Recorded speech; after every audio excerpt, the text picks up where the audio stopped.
Niger, a landlocked country in West Africa, is a peaceful place.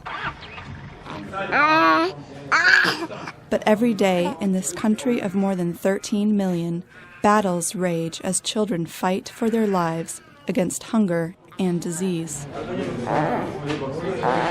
Here are 3 of their stories.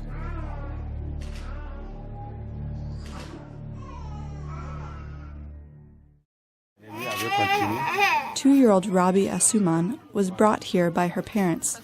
They are Fulani, a nomadic people that herd animals.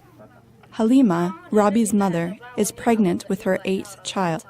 She is just 28 years old. She started out having a fever, so then they saw her eyes turned yellow, and that's when they started coming to the clinic. Rabi is severely malnourished.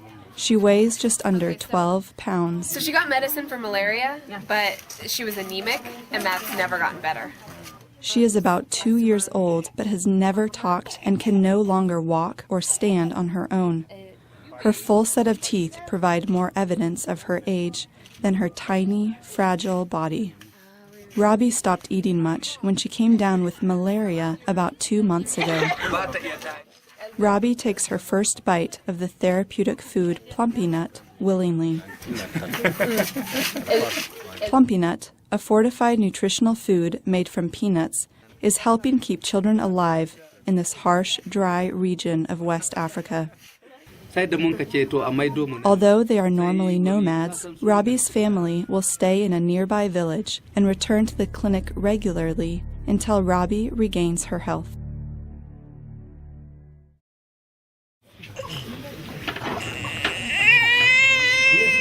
At this World Vision supported health center outside of Maradi, parents bring their children to be weighed, measured, and checked for malnutrition. By measuring the upper arm, health workers can determine the severity of a child's condition. But you don't have to be a doctor to see the other more obvious signs. Everywhere here, there are children with red hair from a lack of protein, sagging skin, and swollen legs and bellies. 17-month-old Fatima Asaka is among the worst cases seen here today. She used to be able to crawl, but now she doesn't even crawl, and she can't walk. She's never been able to walk. At home, Fatima eats the traditional diet of millet, a grain made into a soupy porridge. When we asked her grandmother if they had enough food, she laughed and said, "There's never enough food."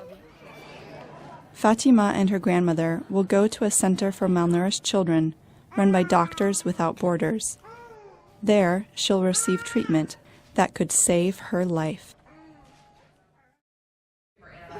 Malnourishment and illness here are as much a product of misguided cultural practices as they are the result of food shortages and dirty water.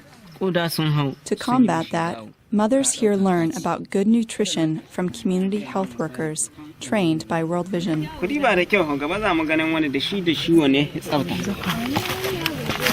They'll also receive food distributions of CSB, a fortified corn and soy flour. The worst cases will get Plumpy Nut. At this World Vision supported health clinic in Mayara, which means many children, little Sabiu appears seriously ill. At just 10.5 pounds, a measurement of his tiny arm shows severe malnutrition. He has diarrhea and fever. And he has a cough. After several hours, his hungry and feverish body appears ready to give out. Concerned doctors prescribe an oral rehydration solution, antibiotics, and 2 packets of Plumpy Nut a day. We are worried about Sabiu, so we go back to see him 4 days later. Plumpy Nut and antibiotics have saved his life. She said he's like a person now. She said he's much better. But not all children are so lucky.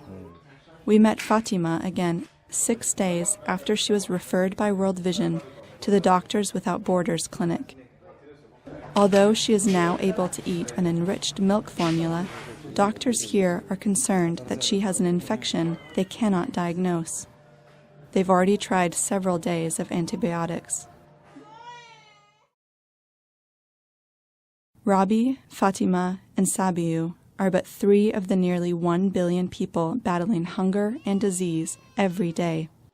In Niger and other hungry places across Africa, Asia, and around the globe, World Vision is committed to helping them win their fight.